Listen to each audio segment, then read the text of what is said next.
ஃப்ரெண்ட்ஸ்க்கு என்னக்கா சொல்லணும், எல்லாருமே இந்த மாதிரி ஒரு பொண்ணுங்களை வந்து ரொம்ப க்ளோஸா வச்சுக்கோங்க. அக்காவா இருக்கலாம், சொந்தமா இருக்கலாம்.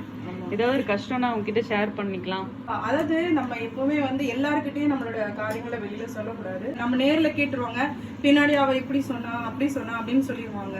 அதனால தயவு செய்து அப்படி எல்லாருக்கிட்டையும் உங்களோட கஷ்டங்களை சொல்லாதீங்க. உங்களுக்கான ஒரு பர்சன் இருப்பாங்க, அவங்க கிட்ட சொன்னா வெளியெல்லாம் போகாது, வெளியே போகாது அப்படின்னு ஒருத்தர் இருப்பாங்க. அவங்க கிட்ட மட்டும் எல்லா விஷயங்களுமே ஷேர் பண்ணுங்க. அவங்க கிட்ட இருந்து எல்லா விஷயம் போகாது, உங்களுக்கு ஆறுதலாவும் இருப்பாங்க. அப்படிப்பட்ட ஒரு பர்சனை வச்சுக்கோங்க.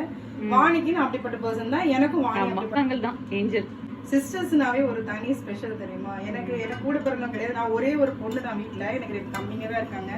எங்க அம்மாட்ட நான் சண்டை போட்டுட்டே இருப்பேன், எனக்கு ஏமா ஒரு அக்காவை பெற்று தரல நீங்க அப்படின்னு சொல்லி வாணிய சொல்றேன். எனக்கு கேர்ள்ஸ் லேடிஸ் யாரும் பார்க்கும்போது யாருக்கு நல்லா பழகுறோன்னு அவங்கள நான் சிஸ்டரா தான் பார்ப்பேன். அது மாதிரி நீங்க கமெண்ட் பண்ணுங்க, உங்களையும் நான் சிஸ்டரா தான் பார்ப்பேன். எனக்கு சிஸ்டர்ஸ்னா ரொம்ப பிடிக்கும். எனக்கு அந்த கான்வர்சேஷன் வேணும். ஏன்னா நிறைய இடத்துல சிஸ்டர்களை பேசும்போது எனக்கு ஒரு குட்டி குழம்பு வரும். ஏன்னா பாரு எப்படி ஷேர் பண்ணிக்கிறாங்க அவங்களுக்குள்ள.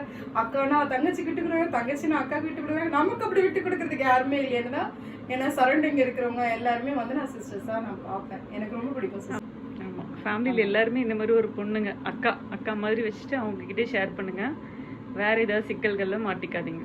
ஆமா, ஏதாவது டவுட் கிட்ட போய் சொல்லிட்டு குடும்ப சீக்ரெட் வந்து முதல்ல பெண்கள் வந்து வெளியில கொண்டு வரக்கூடாது. அப்படி உங்களுக்கு ஒரு பர்சன் ட்ரஸ்ட்ஃபுல் பர்சன் ஒருத்தர் இருக்காங்கன்னா அவங்க கிட்ட சொல்லுங்க. அப்படிப்பட்ட ஆள்கிட்ட சொல்லுங்க. நம்மளோட காரியங்கள் வெளியே சொல்லக்கூடாது. நம்ம வந்து சொல்றதுனால நம்ம பலவீனம் ஆயிடும். நிறைய காரியங்கள் தாக்கு பிடிக்க நம்ம முடியாம நம்ம செய்யற காரியங்கள் தான் பலவீனம். நம்மளோட ஒரு நேரத்துல நம்ம உடம்பு சரியில்லைன்னா எப்படி நம்மளால வேலை செய்ய முடியாம போதும், அந்த மாதிரி டாலரேட் நம்மளால பண்ண முடியாத காரியங்களை தான் நம்ம வீட்டு பர்சனல் காரியங்களை நம்ம மற்றவங்க கிட்ட ஷேர் பண்றோம். அதுதான் நம்ம பலவீனம்னு சொல்லுவோம். அந்த மாதிரி பலவீனத்துக்குள்ள நமக்கு லேடிஸ் வந்து போகவே கூடாது. எப்பவுமே தைரியமா இருக்கணும். நம்மளால எவ்வளவு டாக்கிள் பண்ண முடியுமோ அதை டாக்கிள் பண்ணிக்கணும்.